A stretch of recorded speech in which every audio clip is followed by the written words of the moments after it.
Police officers again clashed with suspected Shiite protesters in the Federal Capital Territory on Tuesday. The members of the Islamic movement had assembled at Wuse in Abuja when they were intercepted by the police and dispersed.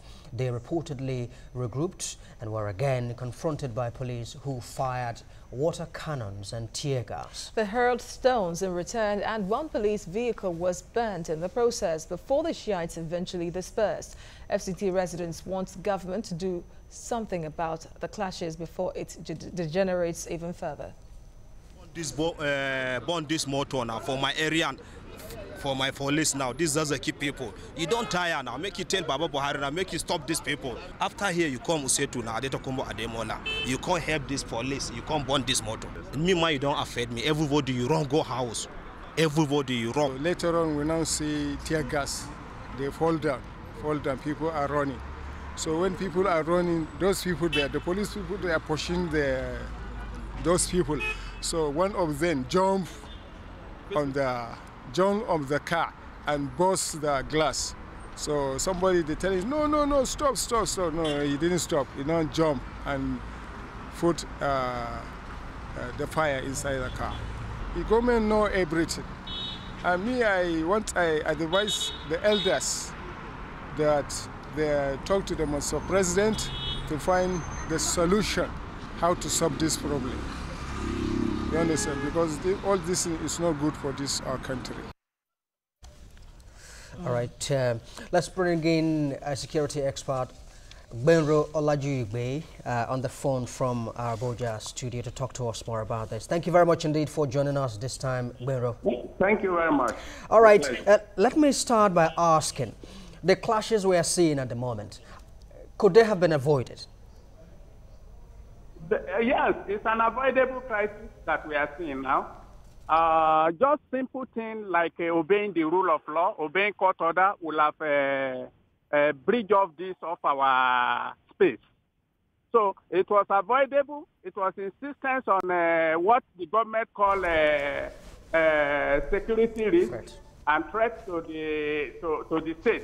I think that is what has kept the leader of Islamic movement in bondage up till now, even against the declaration of the court that has offered him bail and granted him bail at the same time. All right, so but it's an avoidable crisis. Okay, Benro, but then does it permit civilians, IMM members in this context now, to take matters into their own hands? There is no issue of taking matters into your own hands. If court has granted somebody bail, by law the person should be released. And I don't think we should hide under any guise. The fact is that these people are legitimately protesting the illegal detention of their leader. That is what is at stake. And not that whether we are Nigerians and we should be able to live by our own law.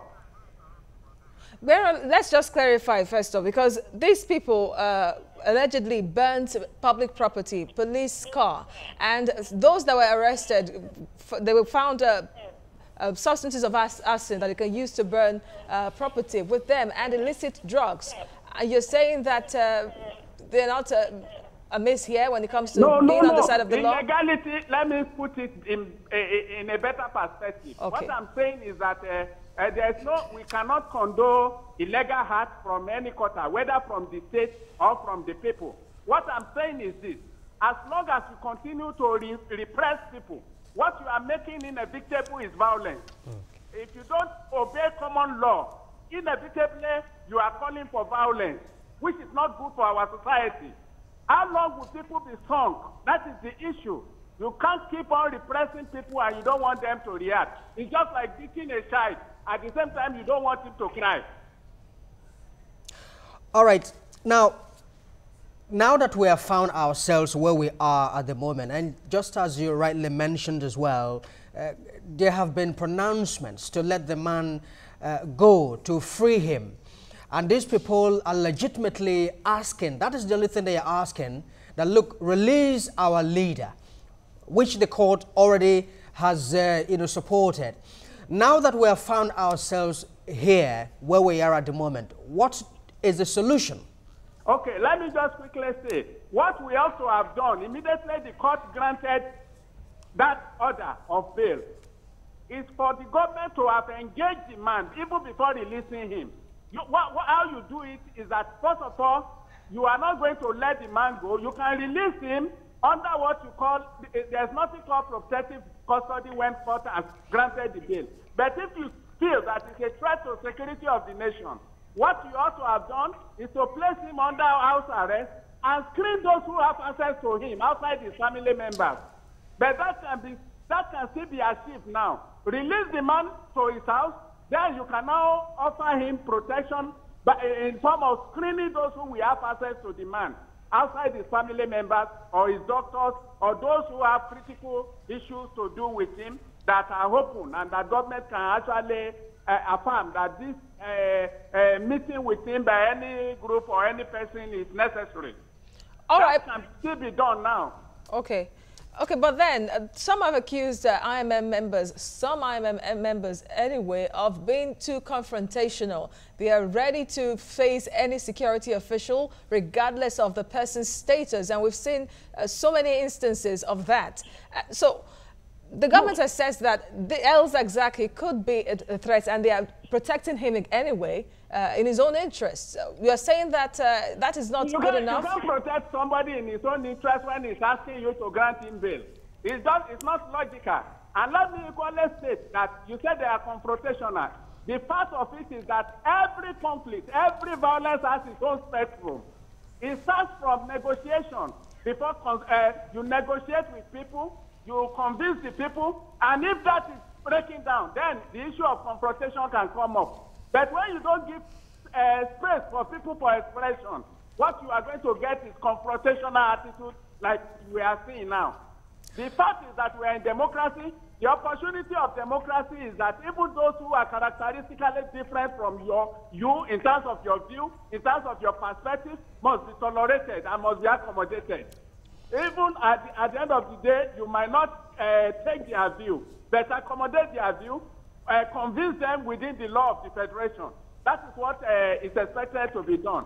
The same scenario play out during Boko Haram. It didn't start from confrontation. They didn't start with confrontation.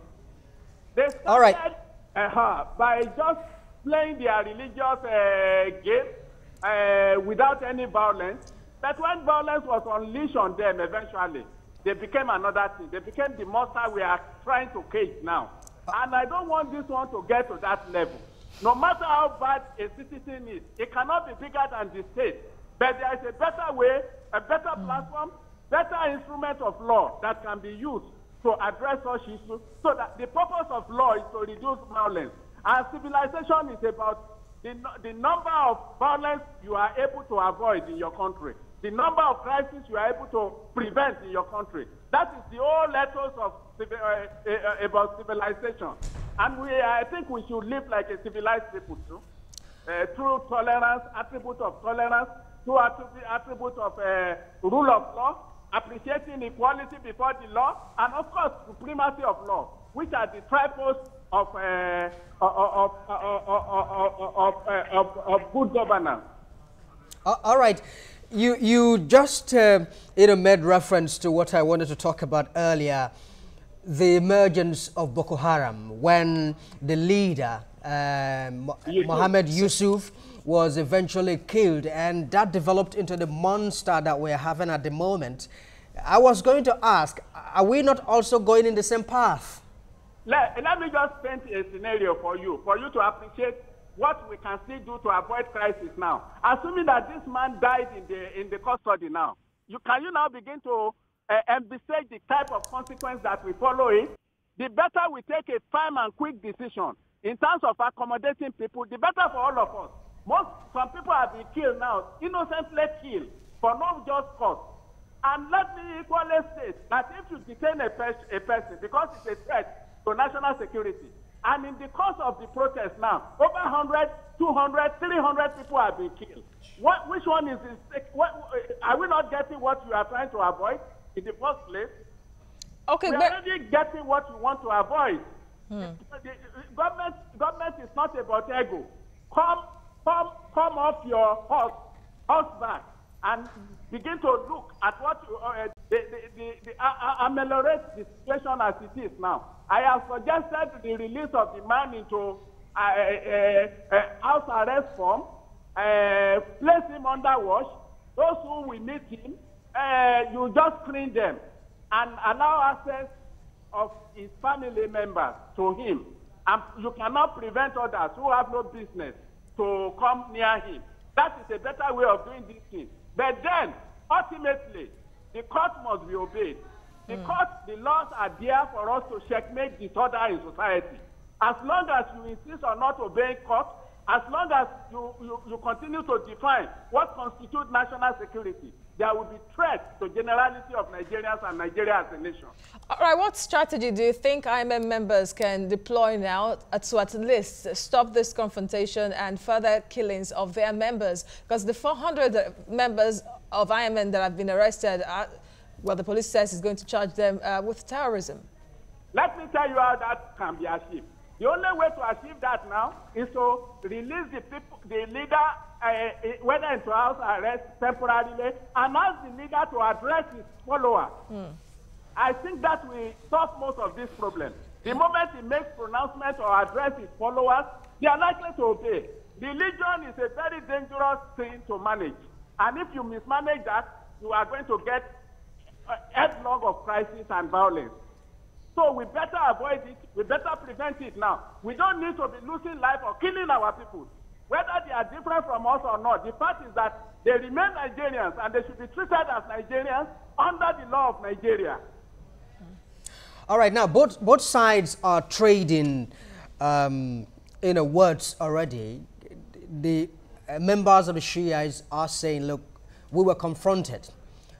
The security forces confronted us first. And the security forces are saying the Shiite members confronted us first. This will not lead us anywhere. Whose report are you going to believe? Everyone has his own version of report. Look at the military the other day. They said that it's because they wanted to cut away their arms. That's in the case of Suba. But the Nyanyan, is it arm they wanted to snatch from them again? So all these lies, we should end them by creatively managing the crisis, using the options that I have provided here. I think that is the best option we have at the moment to avert further crisis and unnecessarily losing lives in the country. All right, someone was talking yesterday, off the program though, that since the president went to Kaduna State to address the crisis there, why is he not talking about this recurring problem of the Shiites demanding for the release of their leader? What do you expect President Muhammadu Buhari to say or do right now, since he already told Nigerians really that national security trumps, national interest really trumps other interests? I think the death of any Nigeria, even if it's one Nigeria, should be of great concern to President Muhammadu Buhari. He should step in at this moment. He can achieve what I have narrated here on his own, and as a responsible leader, that can be done by him. Going to Kaduna, you cannot be selecting the crisis you are responding to. And I have made mention to that crisis in Nigeria is a complex crisis, that one leads to the other. They are interwoven, they are interconnected. You can no longer solve Nigerian conflict crisis taking one model side option. It has to be plethora of options that you are going to use. The approach you are going to use must be comprehensive enough to address the fundamentals of the Nigerian problem. And I think that is the option in the medium and long time that I would recommend for the country. It's not that there is crisis in Nigeria today, you address that. There is crisis in Osun, you address that. Nigerians have fundamental problems that are unresolved. Uneven development, problem of inequality, they are critical issues to our to diverse form of crisis we are having in Nigeria. Problem of skill development, problem of distrust, problem of ethnicity. All these things can be brought into a basket for us to begin to address them wholesomely. And until we begin to do, we can't be doing that piecemeal. All right, Benro, here you are as a security expert. trying to articulate some solutions that could be used in solving the problem that we have on hands at the moment. But again, do you not wonder if those who are by the president also think, you know, in line with, you know, workable solutions, what can be done? Because from the way that these issues are handled, it doesn't seem like we are able to find solution to it. Well, the weakness of the architecture, security architecture in Nigeria is obvious to everybody. You can't be telling president what he wants to hear and get out of your problem. In fact, inconvenient truths to be told to the president. Inconvenient truth about democracy, inconvenient truth about the state of affairs of Nigeria must be made known to the government. But at the end of the day, are you going to blame those the president has appointed? He appointed them. And I'm not going to pity him in terms of judging his performance, in terms of judging his sense of responsibility in redressing the violence that we are having across the country. I'm not going to, the boss stop at his table, so I'm not going to blame any of his subordinates. You get the type of subordinates you want. The type of advisor or minister you want, that is the type you get. But then, as Nigerians, I hope they can be responsible enough to man up to Mr. President and tell him the issue that are germane to solution to getting solution to diverse Nigerian violent crisis. Benro Olajuigbe, security expert, thank you for your analysis on the program. It's a pleasure being with you. All right. Thank you.